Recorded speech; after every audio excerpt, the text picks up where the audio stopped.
You ask Tiger to calculate. This deals with finding the midpoint between 2 points. The midpoint between the 2 points is -9, -10.5. Let's solve it step by step. Plot the 2 points and calculate the midpoint using the formula. The coordinates of point 1 are, x1 equals -17, y1 equals -68. The coordinates of point 2 are, x2 equals -1, y2 equals 47.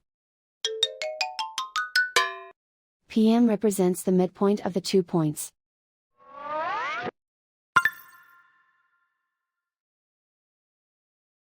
Use the x values in the midpoint formula to find the midpoints x.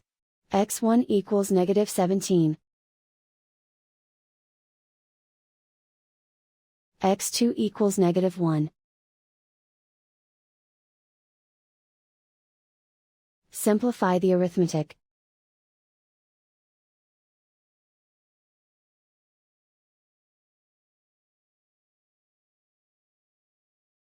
Use the y values in the midpoint formula to find the midpoints y. y1 equals -68.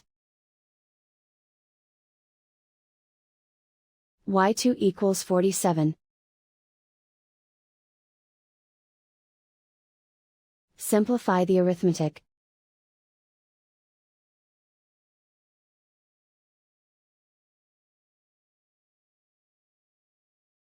And so, the midpoint is, -9, -10.5.